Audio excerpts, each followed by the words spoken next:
Bienvenidos al aire de la radio y las imágenes de nuestro canal digital. En esta nueva entrega de Revista Integral Bienestar, lo estaremos acompañando con entrevistas, noticias y música, con los mejores consejos para una vida sana y plena.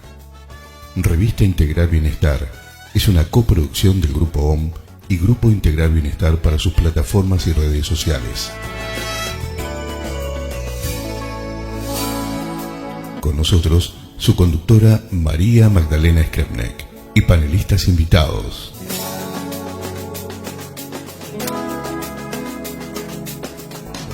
Bienvenidos a este nuevo capítulo de la Revista Integral, donde vamos a seguir compartiendo conceptos y conocimientos desde la faz de la comunicación y la innovación educativa. La actividad económica significa involucrar para el crecimiento de los pueblos una serie de recursos para la provisión de bienes materiales que aseguren el bienestar. En esas actividades hay un alto impacto sobre el medio ambiente y en nuestro caso afectamos muchas veces a la biosfera entera. En el programa de hoy vamos a tomar el tema de la economía y el medio ambiente, ya que es este último quien muchas veces genera las fuentes de trabajo, pero al mismo tiempo, al aprovecharnos de esas fuentes de trabajo, generamos residuos y calor que lo convierten de alguna manera como sumidero y absorbedor de todos esos residuos, provocando lo que conocemos como calentamiento global. Eso habla de un alto impacto, de una crisis climática y de un cambio que está afectando al planeta entero. Para hablarnos del tema en profundidad, hoy tenemos un invitado muy especial. Está con nosotros el licenciado Rodolfo Tarraubela, quien entre sus múltiples actividades ha realizado especializaciones en temas vinculados al cambio climático.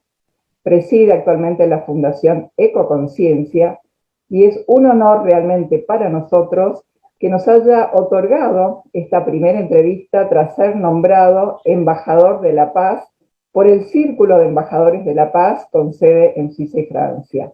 Bienvenido, Rodolfo, ¿cómo estás? Muy contento de estar con ustedes, realmente muy lindo, y como les decía, es mi primera entrevista como embajador de la paz, así que es todo un privilegio para mí también. Bien, en el programa de hoy vamos a tomar el tema de la economía y el medio ambiente y después nos vamos a enfocar en esto que compartimos ya en algunas charlas previas, que realmente quedamos fascinados al conocer lo que es el proyecto SEQUEM. Así que para ir acercándonos a eso que es el ideal de planeta que todos queremos, vamos a tomar el tema de la economía y el medio ambiente situados en estos aspectos que nombraba al principio, muchas veces tomando los recursos que ofrece el medio ambiente para generar fuentes de trabajo y pensando en que el crecimiento de alguna manera se mide en el éxito económico de los pueblos y eso muchas veces genera un alto impacto en el ambiente. De cara a esta crisis que está viviendo el planeta entero referido al cambio climático, ¿cómo abordar ese nuevo crecimiento económico, Rodolfo? Bueno, por un lado creo que lo primero que hay que es sincerar las variables económicas y quitarnos algunos prejuicios de encima, porque cuando empezamos a hablar de valorizar un factor que no está valorizado, enseguida salen las voces en contra a hablar de que queremos mercantilizar la naturaleza, ¿no? Pero preguntémonos lo siguiente: cuando hablamos de cómo hoy se mide una producción, ustedes tienen lo que se llama el sector primario, y el sector primario tiene que ver concretamente con todo lo que hace la agricultura, ganadería, pesca, minería, forestación, ¿no? Luego, dice, tomamos insumos del sector primario y los procesamos, generamos un valor agregado, estamos en el sector secundario, la industria, y luego tenemos el sector terciario, o sea, tenemos que comercializar esos productos, tenemos que llevarlos, también transportarlos para llevarlos a cada cliente. Bien, la pregunta es, el sector primario hasta ahora hemos visto, y no hemos hablado de cuáles son los insumos del sector primario, o sea, pareciera como que el sector primario sigue en épocas de cuando se creó el mundo, porque pareciera como que el sector primario entonces hay que seguir haciendo invocación mágica para que llueva o para que haya fertilidad, para que no tengamos las pestes o lo que sea. O sea que hoy los contadores, cuando están en la universidad y enseñan, el primer día de clase nos dicen, señores, hay bienes escasos y bienes superabundantes. Nosotros vamos a dedicarnos a administrar los bienes escasos, dice, que son susceptibles de valor comercial. Los superabundantes no. ¿Y ahora cuáles son los superabundantes? Casualmente el agua, el aire, la biodiversidad. O sea, ¿para qué sirve? Para vivir. O sea, que aquellos elementos indispensables que son para vivir no nos hacemos cargos de administrar porque teóricamente eran, no son más, superabundantes. Entonces, vuelvo a la pregunta. Resulta que para los insumos de la industria teníamos el sector primario. Para los insumos del transporte, del sector terciario, teníamos los del secundario. Ahora, para los insumos del sector primario, ¿no habría que tener claramente que hay otro sector que debemos valorizar y saber que tiene un costo, que es el preprimario y que es la naturaleza? ¿Acaso la naturaleza no está generando un servicio que no le estamos pagando? ¿Acaso la naturaleza no le estamos robando esos servicios y que el mejor negocio que hay en este momento es robar esos servicios que son gratis, convertirlos en moneda y luego venderlos? Y si no le generamos una monetización y seguimos con esta onda de, entre paréntesis, no comercializar la naturaleza, seguimos en la inconsciencia más absoluta y sigue faltándonos en la contabilidad un factor que es el factor naturaleza y la valorización de ese factor naturaleza. Entonces, con esto te quiero decir claramente que esa es una de las injusticias más graves. El que tiene hoy un bosque produce una cantidad de servicios como el cuidado del agua, el cuidado de la biodiversidad, el cuidado de la fertilidad y la captación de dióxido de carbono o gases de efecto invernadero que nos permiten tener un mejor cuidado de la agricultura. El que tiene un campo agrícola no produce casi nada de todo eso, pero usa gratis los servicios del bosque. El del bosque no recibe dinero, el de la agricultura sí recibe dinero, y ahí tenemos la gran injusticia que hay hoy en lo que hace a la distribución de la renta, y esa injusticia se basa en una creencia, que a la naturaleza no debemos pagarle. Wow, fuerte, ¿eh? Fuerte la introducción, Rodolfo. El mundo en base a esto que decís, es como que el mundo se ha manejado siempre en términos de una economía política, pero en ese contexto hay aspectos que muchas veces no han sido considerados y quedan como temas muy vulnerables o muy sensibles para la sociedad. En términos de economía vinculada al medio ambiente, ¿qué contextualiza y qué normas de regulación establece para que ese nuevo entorno de crecimiento económico sea respetado y valorado? En primer lugar, es incorporar a los balances todo lo que hace muy poco está empezando desde Naciones Unidas estamos empezando a fomentar lo que es empezar a generar un Producto Bruto Interno integral, y no un Producto Bruto Interno que es bien bruto, quiero decir bruto por bestia, y que solamente incluye corrientes o flujos financieros. Yo pregunto, por ejemplo, lo siguiente. Vamos a poner un modelo con algo simple, ¿no? Que sería incorporar en los balances de las compañías el costo social del carbono.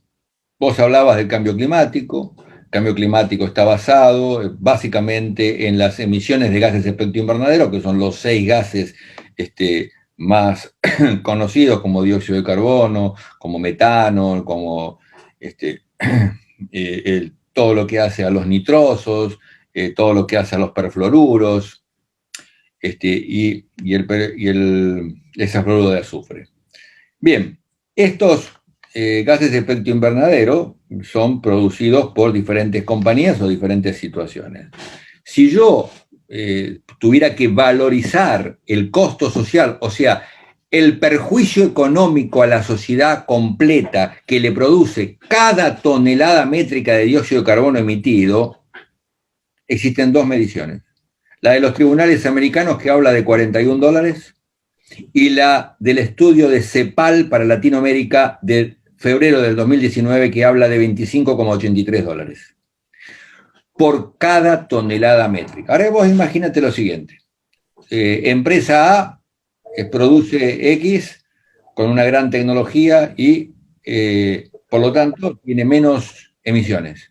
La empresa B tiene una tecnología mucho más económica y produce mucho más emisiones. Hoy por hoy, cualquiera de las dos empresas le da lo mismo y va a ser más competitiva aquella que tiene menos tecnología que aquella que tiene más tecnología. En cambio, si vos le cobrás un impuesto al carbono a la empresa que está emitiendo más, va a tener que empezar a pensar, me conviene más tener mejor tecnología, emitir menos a la atmósfera, que lo que hoy me está pasando, que es concretamente, da lo mismo y total, lo pagan las generaciones venideras. O sea, lo pagan dentro de algunos años algunos muertos. ¿Por qué?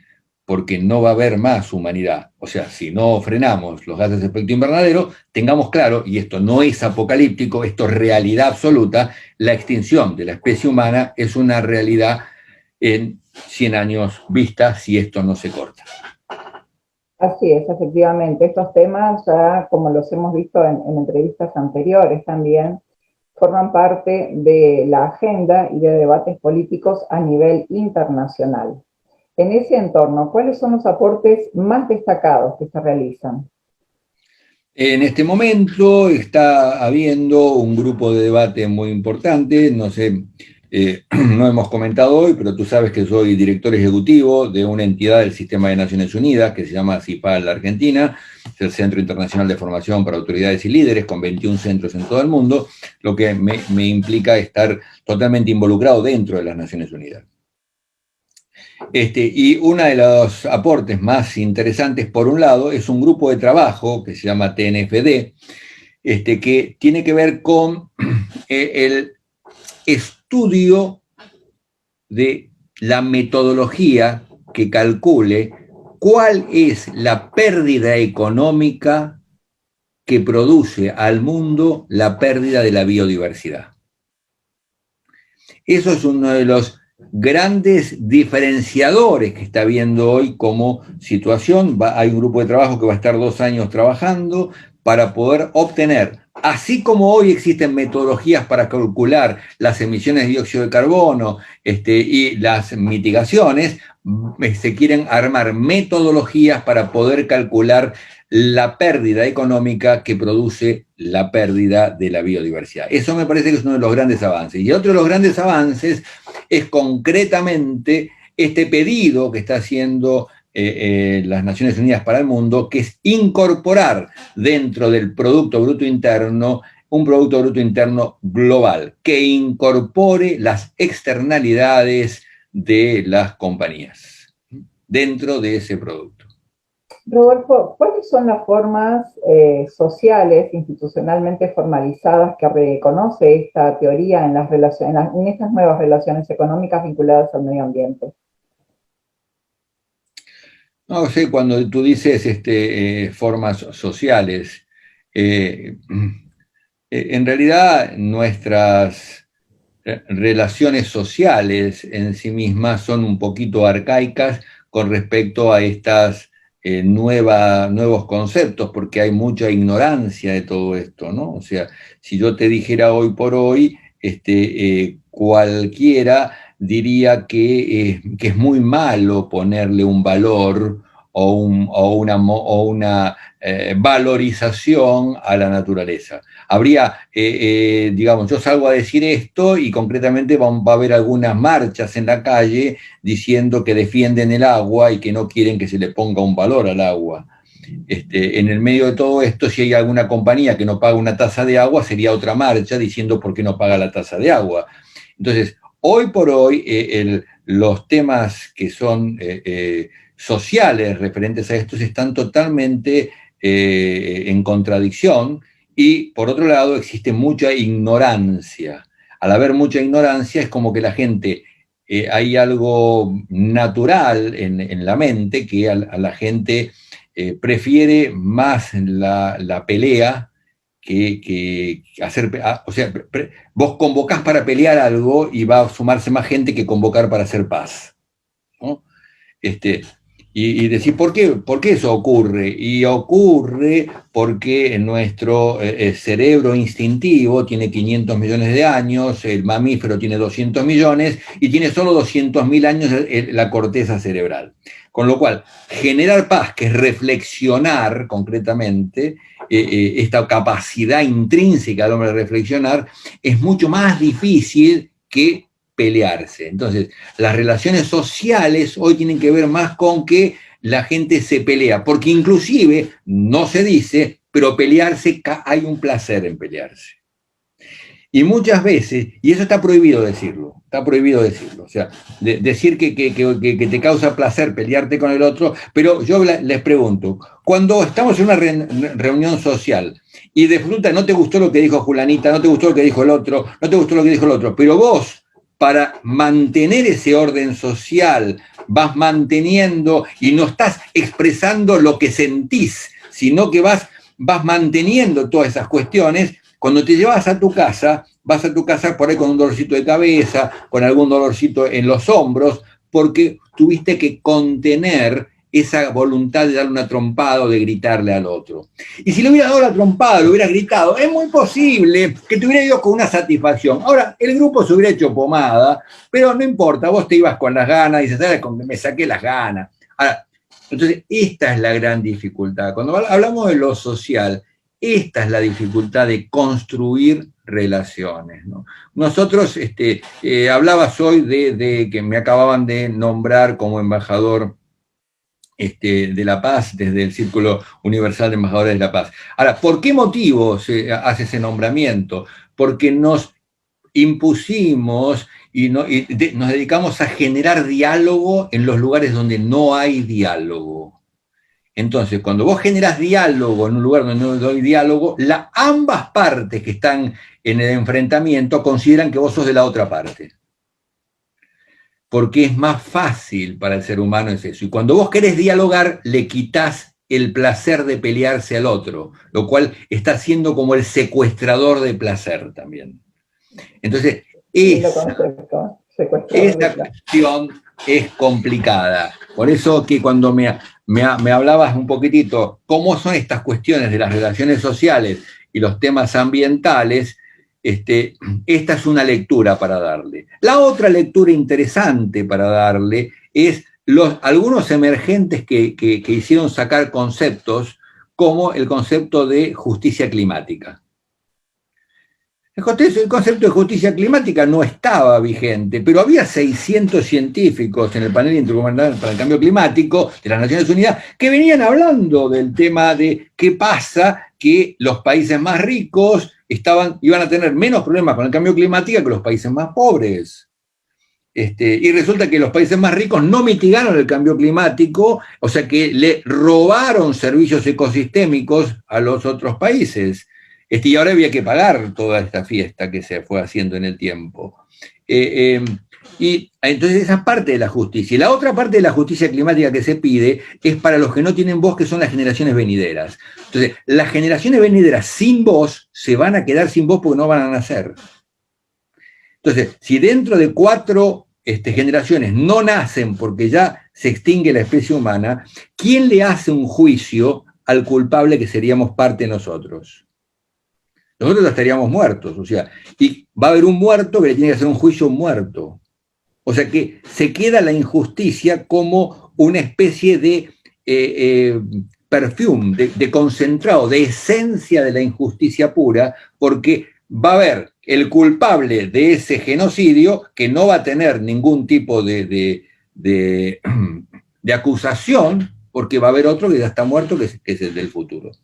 Entonces, Pero, ¿y quién va a estar visibilizando todo esto? Fíjate que lo van a visibilizar a partir de las marchas que se generaron de los jóvenes y la famosa Greta Thunberg, que generó una movida mundial de 1 millón de personas por movida, donde el cartel Climate Justice y Justicia Climática hizo fuerza en todo el mundo. Y hizo falta que por ahí alguna persona muy especial, como esta niñita, lo visibilizara.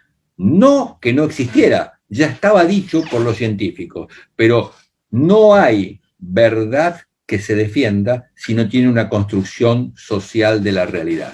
La ciencia pura sin una construcción social de la realidad no se defiende. En cambio, la construcción social de la realidad, o sea, una creencia pura sin ninguna verdad de fondo, se defiende sola. Aunque no nos guste, aunque nos parezca absurdo, pero es la verdad. Rodolfo, si en este contexto pensáramos en términos de una economía tradicional, de pueblos que aún no se ayornaron al tema de la economía o involucrando al ambiente en temas de la economía, ¿estas economías aceptan estos nuevos conceptos? ¿Se resisten? ¿Cómo revisan ustedes la inserción de estos temas en esas plataformas de economías tradicionales? Primero, hay mucho para hablar de lo que se habla de pueblos originarios y de economías tradicionales. Desde la ciudad, todos hablan de conceptos absolutamente, en algún punto absurdos, en otro punto de vista poco probados, porque casi ninguno fue a verlo. Hablan del concepto del buen vivir, hablan de conceptos como que los pueblos originarios viven de la naturaleza en forma maravillosa y que cultivan y que está todo hermoso. Bueno,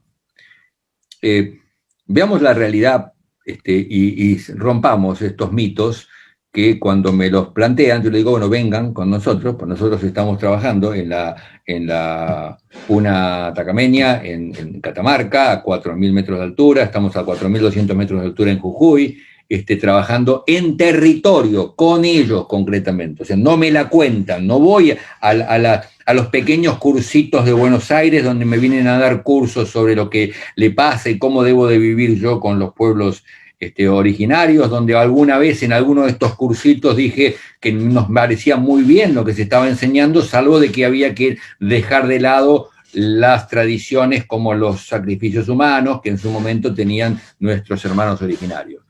Y en ese momento me echaron de por vida de uno de esos centros de estudio. Me echaron de por vida, hicieron un decreto donde se me echaba de por vida del centro de estudio y del espacio también, por haber dicho esto.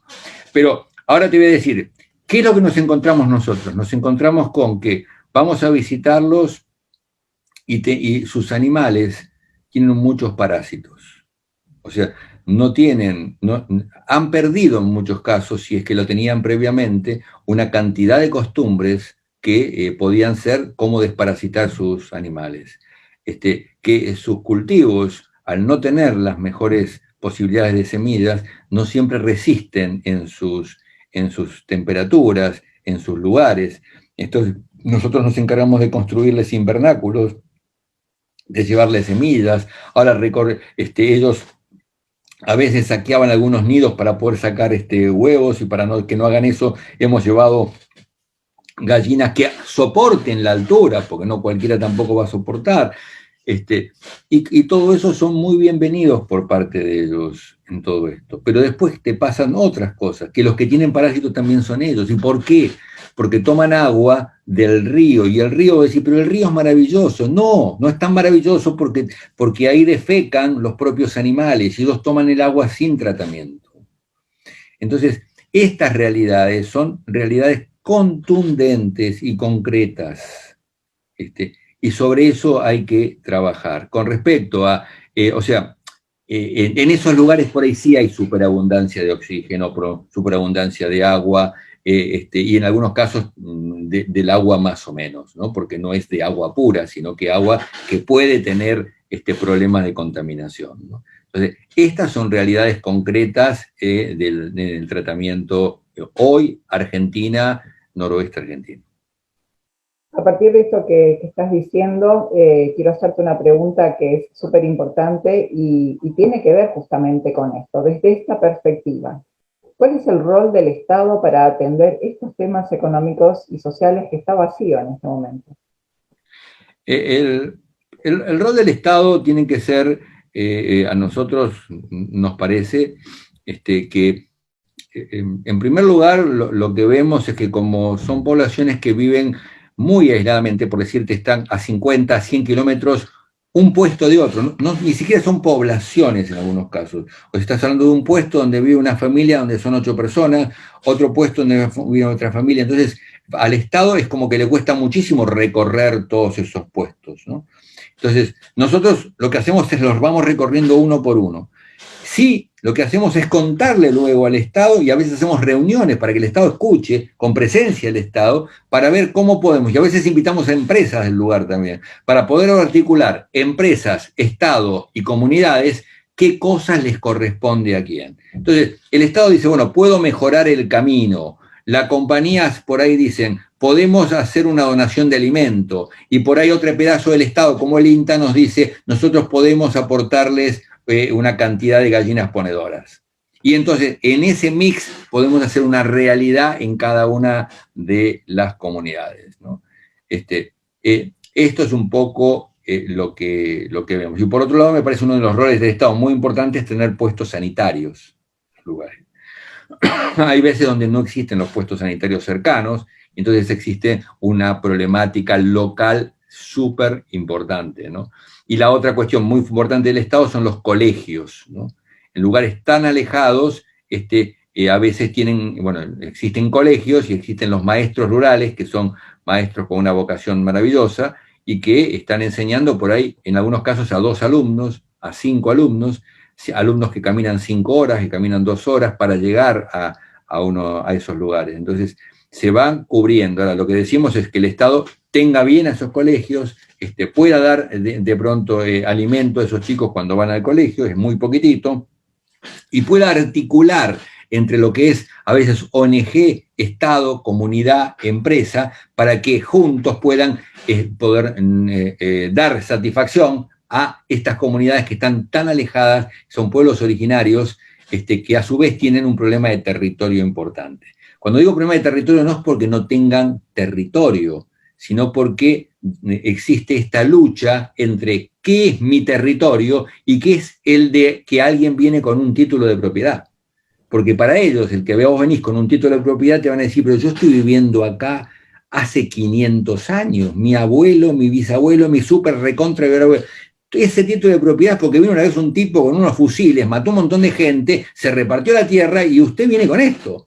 Entonces, entender ese concepto y negociar ese concepto entre este pueblo originario, los que hoy tienen título de propiedad y el Estado, es también comprender mucho, porque muchas veces la gente que va con su título de propiedad no está entendiendo que acá hay derechos que son anteriores y que ese título de propiedad tuvo que ver con sangre. Así es, así es. En este contexto, ¿considerás que son compatibles crecimiento y sostenibilidad en los tiempos actuales? Mirá, yo creo que se puede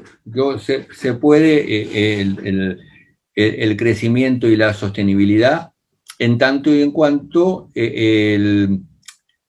ver, yo te diría que durante un montón de tiempo hubo crecimiento sin sostenibilidad. O sea, ¿qué quiere decir?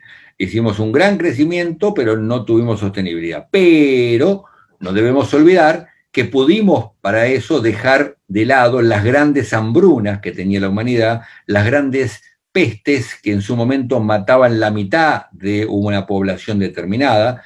No olvidemos que ahora, por más que hablemos del COVID, estamos hablando de porcentajes bajos de mortandad con infección, y pudimos dejar de lado muchas de esas cosas, pero a costa de lo que fue la contaminación. Hoy por hoy, una de las tareas que nos queda como humanidad es empezar a hacer lo que se llama remediación. O sea, la tarea actual empieza a ser no solamente de desarrollo, sino de desarrollo, remediación y sostenibilidad. O sea, remediación de lo que se fue contaminando y sostenibilidad para futura, donde no haya ya que remediar porque lo que estamos haciendo empieza a ser sostenible en el tiempo. Y para eso, ¿qué es lo que tenemos como esperanza? Lo que se llama la cuarta revolución industrial o las tecnologías de última generación.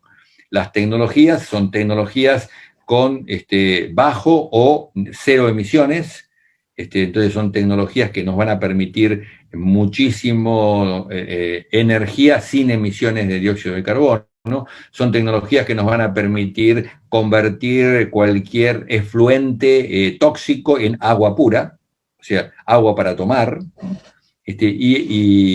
y así cada uno de los conceptos. Son tecnologías que te permiten capturar el dióxido de carbono de la atmósfera, convertirlo en nanotubos de carbono y eso a su vez ser espectacular para la captación de energía solar en cualquiera de los parques solares. O sea, como ejemplo quiero decirte eso. Quizás la mayor amenaza de estas tecnologías va a tener que ver más con el empleo que con la sostenibilidad desde el lado de lo ambiental. Pensando en esto y justamente apostando a lo que es esta nueva economía que se viene, ¿podemos centrar la nueva economía en el bienestar de las personas y la sostenibilidad del medio ambiente? No es que podemos, debemos, quizás. Debemos, sí. La pregunta tiene que ser, es un concepto ya es un tema ético, ¿no? O sea, la economía del futuro tiene que ser una economía pensada en el bienestar de las personas, pensada en el mejoramiento del bienestar de las personas integralmente. Y la sostenibilidad ya es un tema de supervivencia.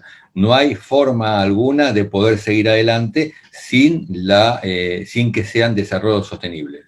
O sea, eso ya es un esquema que está claro, lo dijimos al principio, queda muy feo en las entrevistas decirlo, pero la gran amenaza de la humanidad no pasa tanto por la pandemia que estamos viviendo, sino por el cambio climático, que es concretamente una amenaza de extinción de la especie. Excelente, excelente. Y nos gustaría que para cerrar este primer bloque nos dejes, como siempre, pensando en esta faceta que tiene la revista Integrar de comunicación e innovación educativa, una tendencia hacia la cual podamos orientar a nuestros jóvenes, sobre todo que forman parte del grupo educativo, y a toda nuestra comunidad de seguidores y en las redes sociales y quienes leen nuestra revista Integrar, conceptos así como fundamentales que sean disparadores para crear conciencia en lo que significa el cuidado de nuestro medio ambiente. Bueno, te diría 3 o 4. Primero, no tengamos miedo a la valorización de la naturaleza. No tengamos miedo a la valorización de los servicios ecosistémicos, a ponerle valor a eso. No tenemos por qué tener miedo a todo eso. Luego generemos la tendencia a empezar a repensar todos los paradigmas que venimos teniendo hasta ahora. Todo aquello que hoy nos parece que es cool estar de un lado o de otro lado, repensémoslo. O sea, generemos a ver que es tan así esto, tengo que replantearme esta situación. Hoy se habla de una determinada huella en la naturaleza con el tema de la agricultura. Por ejemplo, decir, bueno, tengo la agricultura me da una huella determinada, pero no se está hablando, y esto también es un tema para el futuro, no se está hablando de el costo de oportunidad que tiene que tener ese tipo de huevo. Cuando digo costo de oportunidad, es costo de oportunidad climática. O sea, una agricultura no solo es lo que es la agricultura, sino el costo de oportunidad de no haber tenido árboles ahí arriba que te capturen el dióxido de carbono, ¿no? Luego, sí o sí, la gran tendencia, sin miedo, es meterse en las nuevas tecnologías. Sin miedo. ¿Por qué? Porque sepan que hoy existen tecnologías que tienen que ver con la captura del dióxido de carbono, la partir la molécula de dióxido de carbono y generar una liberación del oxígeno para mantener el carbono, entonces y de ese carbono hacer un bien. ¿Qué quiero decir? Si quieren buscar un concepto, el concepto del futuro es monetizar los residuos, monetizar los pasivos ambientales. Nosotros en CIPAL y en la Fundación, uno de los conceptos en el tema económico es cómo hacer activos de los pasivos ambientales y hacer activos monetarios. Quiero decir, esto que era una basura, lo convierto finalmente en dinero y en algo positivo para el medio ambiente. Sin tener miedo a la palabra dinero, porque la palabra dinero no tiene que ver simplemente con el malo de la película. Ojalá todos puedan ser Teslas y que puedan hoy generar y decir, pucha, mirá, este millonario que a partir de generar una manera diferente de almacenar energía, se hizo tan millonario. Y ojalá que todos los jóvenes empiecen a ver que desde el punto de vista del medio ambiente, esto es tendencia, esto no separa todo lo que tiene que ver con la captura de dióxido de carbono, con el tema de las renovables y de diferentes formas de energía, es tendencia para el futuro. Qué valioso para nosotros, Rodolfo, tener hoy tu presencia, tu instrucción para hacernos comprender y tomar conciencia de la importancia de estos temas. En nombre de nuestro productor ejecutivo, el señor Carlos Gauna, queremos agradecerte este tiempo y nos vamos a volver a encontrar en muy breve en el próximo bloque hablando sobre este maravilloso proyecto que hace poco compartiste en Egipto que tiene que ver con SEQEM. Así que gracias por tu presencia y nos encontramos en un momentito. Gracias, María, gracias a todos, por favor.